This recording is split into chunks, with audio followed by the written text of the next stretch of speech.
నమస్కారం అండి. ఈ నమస్తే. మధ్యకాలంలో సోషల్ మీడియాలో ఒక వార్తలు వస్తున్నాయి కదా, కోబన్ ఇన్సిడెంట్. అది ఎవరిది కరెక్ట్ అంటారు, ఎవరిది తప్పు అంటారు? కోబన్ విషయంలో అయితే ముస్లిం అతనిదే కరెక్ట్. ఎందుకు ఎందుకంటే అతను జెన్యున్గా అమ్ముకుంటున్నాడు. ఇప్పుడైనా అతను ఫైవ్ హోటల్లోకి వెళ్ళి తీసుకొచ్చి అమ్ముకున్నాడు అంట కదా. ఏంటిది అమ్ముతుండు? 5 స్టార్ హోటల్ ఎందుకు అమ్ముతాడు? ఇప్పుడు ఫ్రెష్ దొరకాలంటే ఏడుకోతురు, వీళ్ళంతా ఫ్రెష్ దొరకాలంటే ఏడుకోతురు. ఇప్పుడు బ్రెడ్ ప్యాకెట్లు కొంటురా, బేకరీకి పోతురు. ఎందుకు పోతురు? ఆడికి ఫ్రెష్ దొరుకుతుంది అని. 5 స్టార్ హోటల్ అయితే బ్రెడ్ అయితే 1000 రూపాయలు, ఆడైతే 50 రూపాయలు.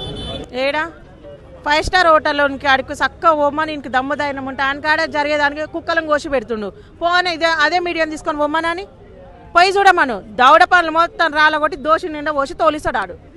కుక్కలను కోసి బిర్యానీ పెట్టలేదా మీ అందరికి తెలియదు? అది పొమ్మను. దవడ పనులు మొత్తం రాలగొట్టి అని పెళ్ళాన్ని కూడా పనికి రాకుండా చేసి తోలిస్తాడు. హైటెక్ సిటీలో పెద్ద పెద్ద 5 స్టార్ హోటళ్ళల్లో జరగలేదా? 5 స్టార్ హోటళ్ళల్లో 3 సంవత్సరాల కింద ఎంతగానం పెట్టలేదు. మరి మన కాడికి ఎందుకు పోలేదు? ఇప్పుడు కూడా ఎంతగానం జరుగుతుంది కదా, ఇప్పుడు కూడా పోవాలి. కోవబన్ను విషయంలో ఏం తప్పు చేసిండు? 10 రూపాయలు వ్యాపారం చేసుకుంటాను కాడికి పోయి నువ్వు మత కళ్ళలో పెడుతున్నావు అంటవా? ఏం చేసిండు? నమాజ్ చేసిండు. ఆడికి పోయి నమాజ్ అయితే చేయలే కదా, అమ్ముకుంటుండు. అమ్ముకునే స్వేచ్ఛ కూడా లేదా? ముస్లింలు ముస్లింలు ముస్లింలు అంటున్నారు. ఏం చేస్తున్నారు ముస్లింలు? ఏమి ఇబ్బంది పెడుతున్నారు? ఎంతమందికి ఇబ్బంది పెట్టిరు? పెట్టినోని కాడికి పోయి అడుగు. అందరు కలిసి ఒకరికైతే ఉట్టలే కదా, అందరు ఒకటే లాగైతే లేరు కదా. ఎందుకు మీరు నిజంగా మత కళ్ళలో పెట్టేది మీరు? ఇప్పుడు నిజంగా సనాతన ధర్మాన్ని కాపాడేటోళ్ళు వాళ్ళు ఎందుకు పోయి సాయం చేసిరు? ఈరోజు సనాతన ధర్మాన్ని కాపాడేటోడు అట్లా సైలెంట్గా ఉండి చేశాడు. మీలా సన్నాసులాగా రోడ్లెక్కి వీధిలోకి నోటికి ఎంతో సంత అయితే అవ్వడు మాట్లాడాడు. నమాజ్ చేసిండా, లేకపోతే నన్ను మతం మారమని చెప్పిండా, పాంప్లెట్లు పంచిండా, ఏం చేసిండు? దేనికి మత కళ్ళలో అని పెట్టినావు నువ్వు? అసలు బన్నులు అనేది కన్నా మోకాళ్ళు ఉందేమో మరి నాకైతే తెలియదు. బన్నులు అనేది మెత్తనే ఉంటాయి, రాళ్ళ లెక్క ఇటుక లెక్క గట్టిగా ఉంటాయా? రాళ్ళ లెక్క అయితే ఉండవు కదా. మరి ఇదే మాట బ్రేకరీ కాడికి మార్బడోడు తయారు చేస్తుండు. మరి వాని కాడికో ఇవేంది ఇట్లున్నాయి, దీని మీద ఎక్స్పైర్ డేట్ ఏదని ఎందుకు అడగడు? ఇప్పుడు అన్ని బండ్లు అమ్ముతున్నాడు. అంతమందిలా ఫంగస్ వచ్చిందంట ఆయనకు. ఆయన పంగలకి ఏ నుంచి వచ్చింది ఫంగస్ వైరస్? మళ్ళా వాటి దాంట్లోకి వస్తుంది. దానికి ఏ నుంచి వచ్చింది? తిని చూపించిండు కదా. ఆయన పని ఆయన చేసుకుంటుండు. హిందూ అయినా ముస్లిం అయినా ఏదైనా సరే, అమ్మవారి కాడికి పోతే నాకు 4 రూపాయలు వస్తే నా పిల్లల్ని పోషించుకోవాలని ఉద్దేశంతో పోతే నీకెక్కడ ఏం దొరకక, నీకు తిన్నది అరగక, ఆడ కళ్ళు తాగినవో మరేం తాగినవో అది అరగక, గొర్రె తుంకలు తిని అరగక అది ఒకటి దొరికించుకుంటావు నువ్వు. దేనికి మత కల్లోలం అయింది? ఏ విషయంలో అయింది? నీ మీద పాడైపోను, ఏడికి పోని అదే నీది. ఆడికి తింటోళ్ళ కాడికి అదే పోతావు, ఎవరి కాడికి పోయినా అదే బాగోతామా నీది? నువ్వు కదా అసలైన నువ్వు. దీని గురించి నాన్ వేషన్ గారు మాట్లాడుతూ అందరూ మీడియా వాళ్ళతో అలా మాట్లాడుతున్నారు. దీనిపై మీ కామెంట్స్ ఏంటి? నాన్ వేషన్ కానీ చెప్పు తీసుకొని 7 కాడికి తోమి ఇచ్చి పెట్టాలి. యూట్యూబర్లు అందరినీ వాడు తిడుతుండు. వాడు మనిషేనా ఇంతకీ? వాడు ఏ నుంచి ఫేమస్ అయ్యిండు? ఏ నుంచి అయ్యిండు? ఈ దేశంలో పుట్టి ఈడ పెరిగి పోయి ఏంది చేనోళ్ళు మంచోళ్ళు అంట. వాళ్ళది పట్టుకుంటుండేమో రోజు పోయి, అందుకే దానికి మంచోళ్ళు అయ్యారు. చిగ్గుశరం ఉందా బాడకాకేమన్నా? ఇక్కడ దేవతలను అవమానిస్తాడు, ద్రౌపదేవిని అవమానించిండు, సీతాదేవిని అవమానించిండు. మరి అప్పుడు ఏమైపోయింది ఈ మీడియా ఛానల్ వాడు? ఎందుకు ఆయన స్పందించలేదు? ఎందుకు ఈ చౌదరి గారు కూడా ఇంతగానో మాట్లాడతారు? బ్రెడ్ కోసి అలా ఉమ్మి ఇచ్చి తిను అనిస్తుంది. అదేనా మీరు సనాతన ధర్మాన్ని కాపాడేది? ఇదా మీ పద్ధతి? ఓడన్నా మెచ్చుతుందా మీ మాట? అమ్మ చౌదరి గారు మీరంటే నాకు చాలా రెస్పెక్ట్. అసలు మీరు చేసింది అయితే నాకు అసలు నచ్చలేదు. ఏడంగా నువ్వు సనాతన ధర్మాన్ని కాపాడుతున్నట్టు?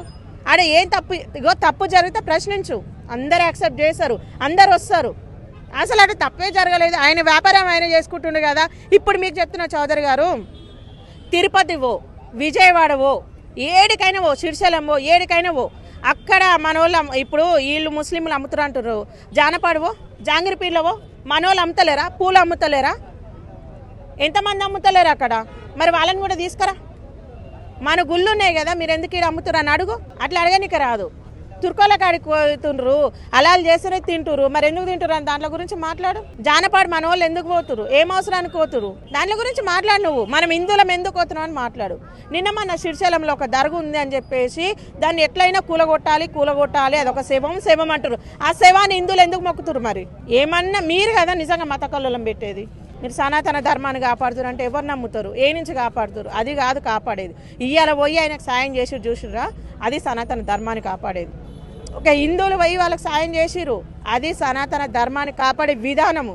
అది ఇప్పుడు ఆయన ఏమైనా తప్పు చేసిండా నిరూపించురు. ఆయన వృత్తి ఆయనకు చూపిరు. ఇవాళ ఆయన పొట్ట మీద కొట్టిరు కదా, ఆయన వృత్తి ఆయనకు చూపిరు. ఆయన బతుకుతాడు. ఎందుకు మీరు మత కల్లోలం పెట్టకండి. ఎవరిని బతుకు వాడు బతుకుతారు. దేశం కోసం పోరాడండి. బార్డర్లో ఎంతో మంది పిల్లలను వదిలిపెట్టి పిల్లల్ని వదిలిపెట్టి తల్లిదండ్రులను వదిలిపెట్టి పోయి ఆడకుంటారు జవాన్లు. వాళ్ళేమో అట్లా వానకి ఎండకి తిండి లేక నీళ్లు లేక వాళ్ళు చచ్చిపోతుర్రే. మీరే మతాల కోసం కులాల కోసము రాజకీయాల కోసం మీరు కొట్టుకొస్తారు. ఈడ ఓడని ఒప్పుకుంటాడు నా మీ జోలి. దీని బదులు బార్డర్లో కోరి అందరు కలిసి ఆడగొట్లాడు ఆడ సావురి వాళ్ళనే జవాన్లు వచ్చి పిల్లం పిల్లలతో సంసారం చేసుకుంటారు.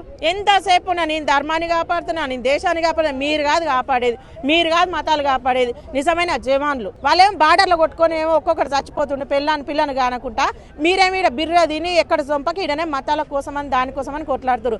అందరు కలిసి దేశం కోసం కొట్లాడరు, అందరు సపోర్ట్ చేస్తారు. ఎవరిని ఏ మతం కాపాడుతారు? ఎవరు కాపాడుతాడు మతాన్ని కాపాడేటోడు ఫోన్ పేలు పెట్టుకుంటారు, గూగుల్ పేలు పెట్టుకుంటారు, పేటిఎంలు పెట్టుకుంటారు. నేను సనాతన ధర్మాన్ని కాపాడుతున్నా, నేను హిందువులని, నేను క్రిస్టియన్ని, అందరు ఉన్నారు. అందరు దాంట్లో దొంగలే ఉన్నారు, అందరు కొంటోలే. కానీ కోడ్ ఎక్కడ పోయింది అన్నట్టు అందరు దాంట్లో ఉన్నారు. అవ్వడు సొక్కం ఏం లేడు. ఒక హిందువులను ఏం లేరు, క్రిస్టియన్ అంటే నెంబర్ 1 చోరీలు ఏమంటారు కదా, తిన్నోనికి తిండి పట్టదు అంటే బోడగుండం సవర్ పట్టదు అన్నట్టు తిన్నోళ్ళు మస్తుగురు. క్రిస్టియన్స్ దాంట్లో ఉన్నారు, ముస్లిం దాంట్లో ఉన్నారు, అందరు దాంట్లో ఉన్నారు. కానీ నిజంగా కాపాడేటోడు బయటికి రాడు. ఇప్పుడు వాళ్ళు చేసిరు కదా, వాళ్ళు చాలా మంచి పని చేసి, అది నిజంగా సనాతన ధర్మాన్ని కాపాడే విధానము. తెలియకపోతే తెలుసుకొని మాట్లాడండి.